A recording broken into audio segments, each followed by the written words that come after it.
तो चलिए वापस मैथ्स करते। Yesterday I thought you in section A, आज हम करने वाले सेक्शन बी में। ओके, सेक्शन बी में क्वेश्चन नंबर 25 देखो। Find the nth term of the AP 18, 16.5 and 15 are the given numbers. So now this see the student solution कैसे लिखते हैं। देखो बच्चों, एग्जाम में आप कितना पढ़ के गए हो वो मैटर नहीं करता, आप एक्चुअली एग्जाम में कितना सही लिख के आए हो वो बहुत मैटर करता है।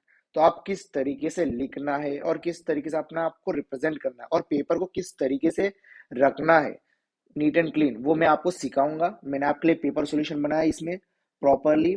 सो make sure you learn how to represent the paper, और मैं आपको एक एक डिटेल में कॉन्सेप्ट भी समझाऊंगा ताकि आपको पेपर में क्वेश्चन रिलेटेड वैल्यूज बदल जाए तो भी आप सॉल्व कर सको। Okay, so you see question number 15।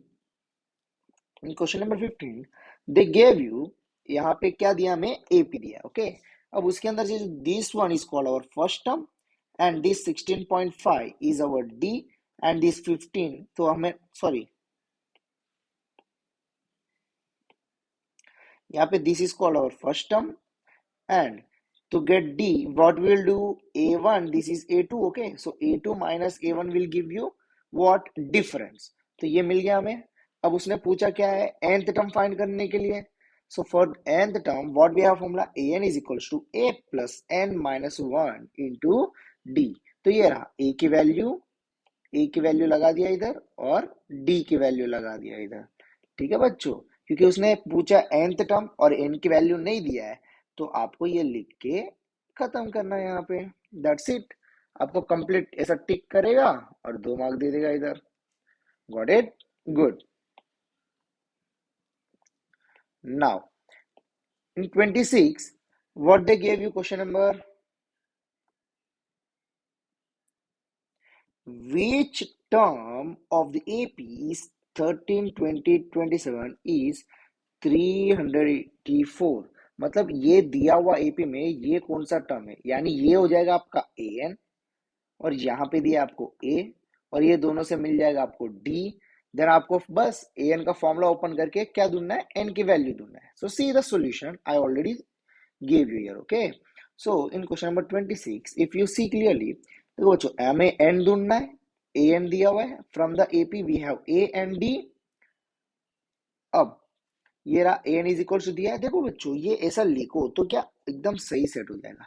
फिर यहाँ पे A plus N minus 1 into D, और यहाँ पे दिख रहा है ए की वैल्यू मैंने सब्स्टिट्यूट कर दिया और डी की वैल्यू सब्स्टिट्यूट किया, और इसको बिना छेड़े उसको उधर ही रहने दो। 13 will go that side become minus, so 384 minus 13 will become 371। अब ये 7 को मैंने क्या कर दिया, उस साइड भेज दिया, डिवीजन में आ गया। अब ये 753 जा 371 हो गया। अब ये -1 उस साइड गया तो बच्चों क्या होता है, प्लस होता है। ये याद रखना क्योंकि बहुत सारे बच्चे क्या करते हैं गलती, 53 वो n-1 को माइनस करके गलती से 52 लिख देते हैं। सो एक एक स्टेप पे ध्यान दो, कोई जल्दी नहीं है, बट हाँ ध्यान देना कि आप क्या लिख रहे हो वो सोच समझ के लिख रहे हो।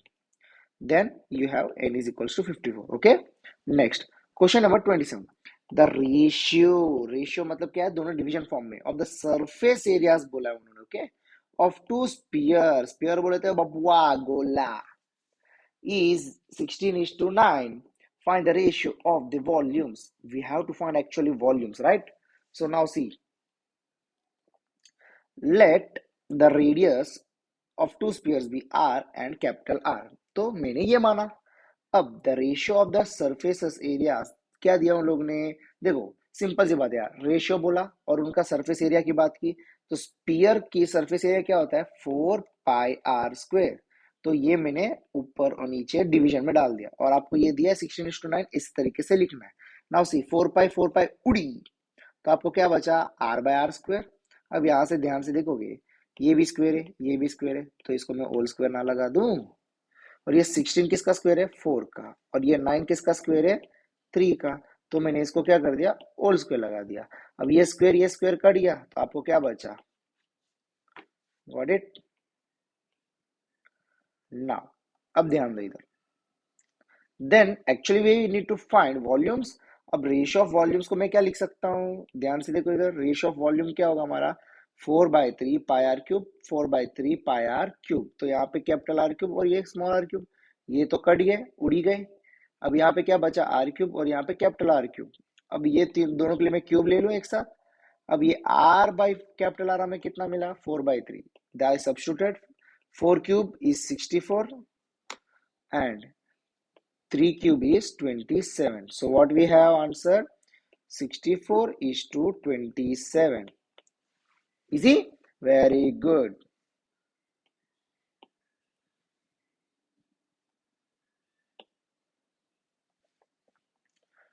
Now we go for question number 8. In question number 8,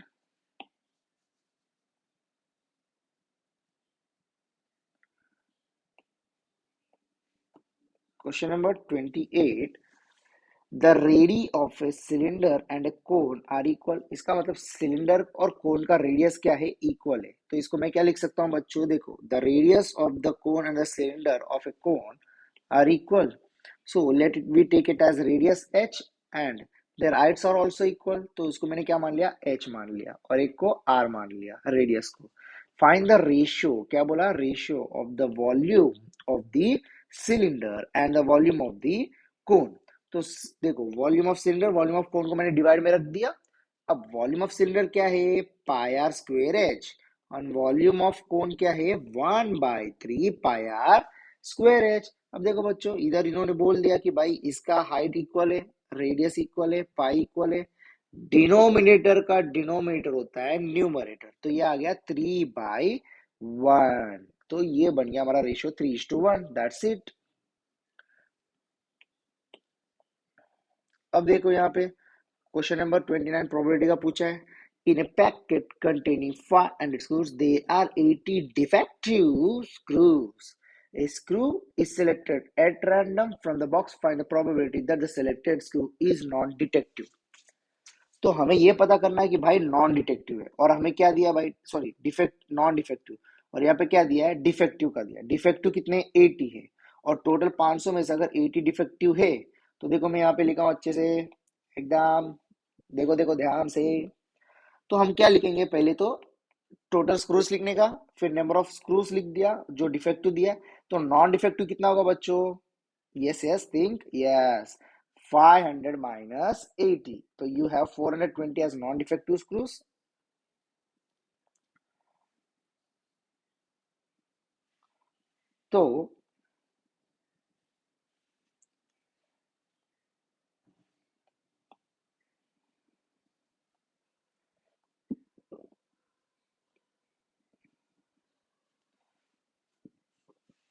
तो अगर यहाँ पे ध्यान दोगे आप, so let the event, event क्या एक्चुअली पूछा उन्होंने, नॉन डिफेक्टिव का। तो the selected screw is non defective. So P of E, actually event को मैंने डिसाइड किया यहाँ पे, फिर number of non defective screws by total number of screws. Okay, so we have 420 by 500। So we have, देखो बच्चों यहाँ पे ना, जब आपको 500 दिया होता है, जैसे समझो 1/2 है, तो you just multiply by 5, so it will become 5/10, you can write 0.5। अगर 1/4 है, you just multiply with 25 and 25, so you will have 25/100, it is equals to 0.25। Similarly यहाँ पे मुझे क्या दिखा, 5, तो मैं क्या कर दिया, 420 डिवाइड बाय 500 को मैंने 2 से डिवाइड एंड मल्टीप्लाई कर दिया। सो यू हैव 840/1000, तो 0 0 उड़ी, so you have 0.84 as your answer. तो मैक्सिमम कोशिश करना कि रफ वर्क कम से कम हो और कैलकुलेशन ब्रेन में ज्यादा। Okay, next.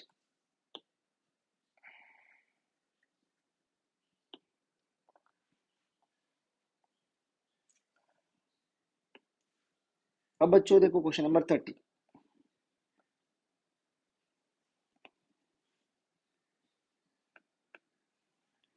In question number 30, obtain a quadratic polynomial for which the sum and the product, क्या बोला, sum and the product of the zeros are -3 2। तो हमें quadratic polynomial ढूंढना है, तो ये रहा।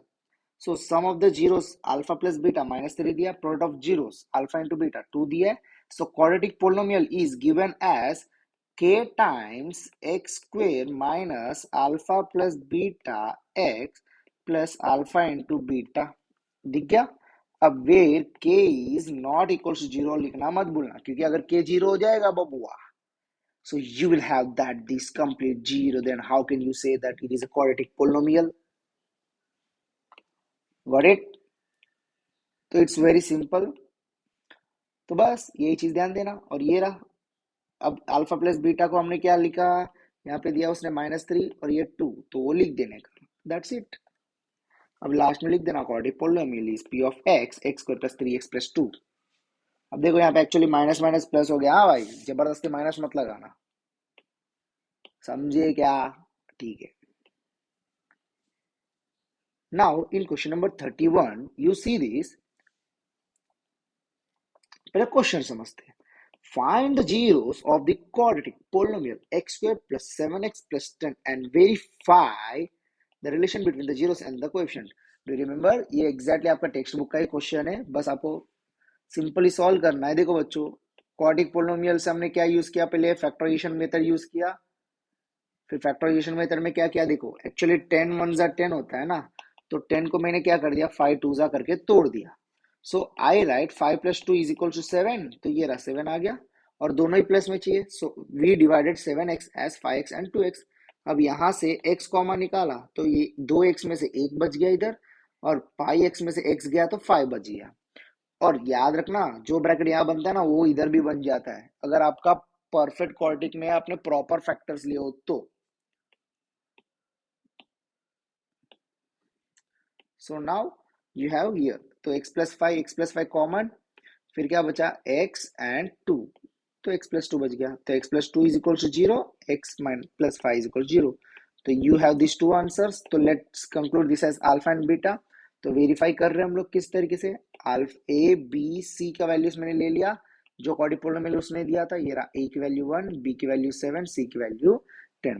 फिर सम ऑफ जीरोस में अल्फा प्लस बीटा एक बार सम ऑफ जीरोस में फॉर्मूला लगाना है, -b/a, तो -7 आया। अल्फा प्लस बीटा का वैल्यू चेक किया तो भी -7 आया। Yes, verified, got my point. तो इस तरीके से वेरीफाई करना जरूरी है। हाँ चलो, ये खुद से अब प्रोडक्ट वेरीफाई करना। क्वेश्चन नंबर 32 ध्यान से देखो।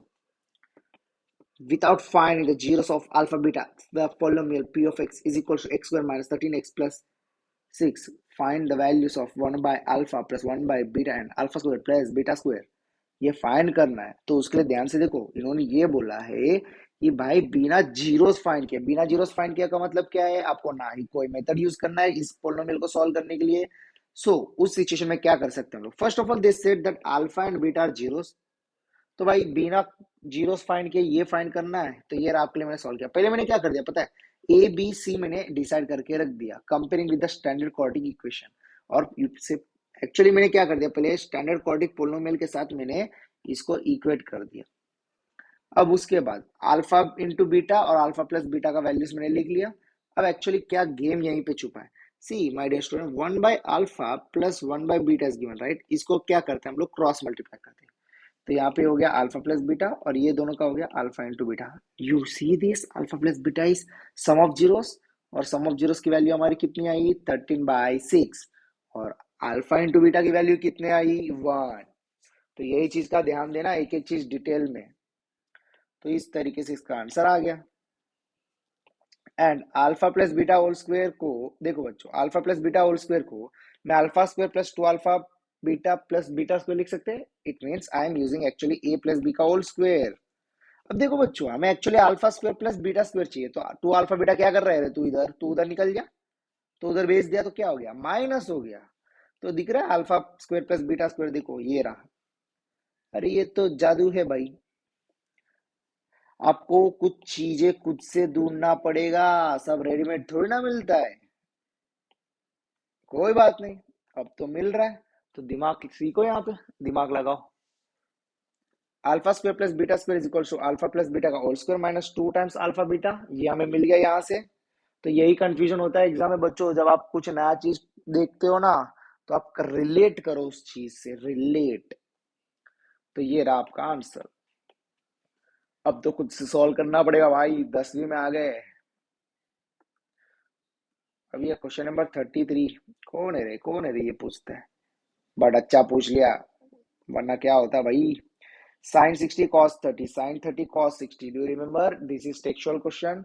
Sin 60 वैल्यू क्या होती है? √3/2, cos 30 √3/2, sin 30 1/2, cos 60 1/2. देखो √3 याद रखना, √3 इंटू √3 होता है 3, तो इसलिए यहाँ पे 3 लिख दिया, और यहाँ पे 2 तो था ही।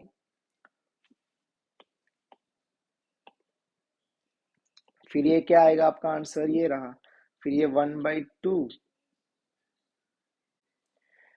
यहाँ पे आएगा, ये 1/4, और यहाँ पे भी आएगा 1/4, और ये भी होगा 4। ठीक है, 4 1 जा, तो आपका आंसर क्या आ गया? 1 आ गया। ओके, सो नेक्स्ट, याद ध्यान दो, क्योंकि 2 2 जा क्या होता है? 4।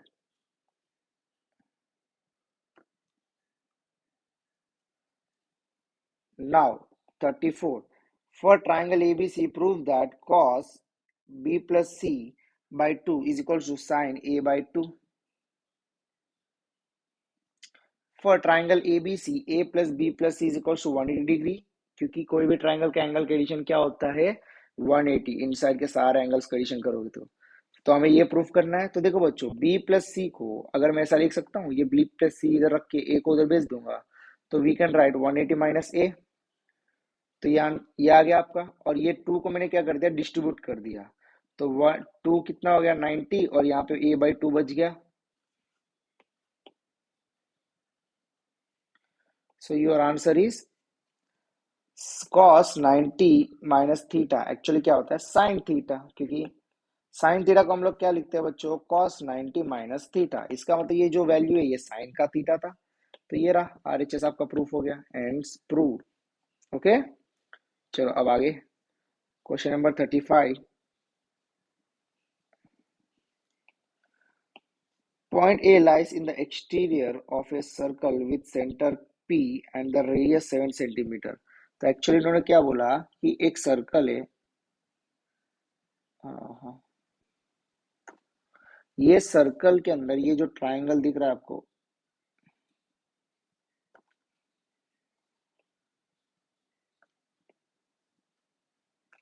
ये ट्राइंगल में ये आपका 90 डिग्री है। ठीक है, अब इसमें ये 7 सेंटीमीटर, और ये P, ये B, और ये A 24 सेंटीमीटर। ओके, ये मैंने पेंसिल से ड्रॉ किया था, तो थोड़ा फेड हो गया जब फोटो कन्वर्ट किया, कोई बात नहीं। इट्स वेरी सिंपल बच्चों, देखो रेडियस उसने 7 सेंटीमीटर दिया, from the centre to here we called as radius, और उसने टेंजेंट की वैल्यू दी 24 सेंटीमीटर, और यहाँ पे ये चीज दिया, हम ये फाइंड कर रहे हैं अभी। तो this is hypotenuse for this triangle. तो वही चीज देखो, यूजिंग पाइथागोरस दादाजी। तो पाइथागोरस दादाजी को जब भी इस्तेमाल करते हो भैया, उसका नाम लिखा करो। So don't forget to write the name of the Pythagoras theorem. Okay, then उसको स्टेट कर दिया मैंने यहाँ पे। देन सॉल्व कर दो, ये रहा पीबी की वैल्यू 7, और ए बी की वैल्यू कितना है? 24। तो लगा दो, स्क्वेयर कर दो, निकल गया 625 का स्क्वेयर। किसका स्क्वेयर है भाई? 25 का। बोले तो 25। फिर आंसर ये रहा 25 centimetre. Now you see in question number 36।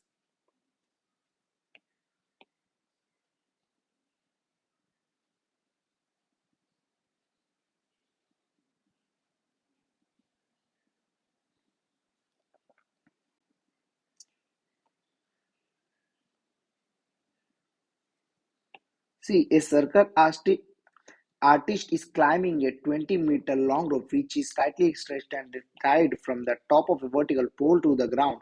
Find the height of the pole if the angle made by the rope at the ground level is 30 degree. See the figure, they said, right?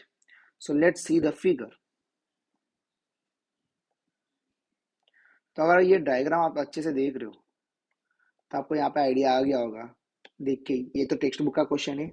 ये देखो बच्चों, ये रोप है जो tightly बांध दिया, जो 20 metre है, और ये क्या उस पोल की हाइट है, हमें वही पूछा है। सो इट्स वेरी सिंपल, यहाँ पे 30 डिग्री दिया है, तो इसके सामने चीज हमें पता करनी है। Okay, and we have angle, we have to find opposite side with respect to the hypotenuse. So what is the relation between this angle opposite side in the hypotenuse? Do you remember? We can use sine theta. तो उसके लिए हम लोग क्या use करने वाले हैं? Sine theta.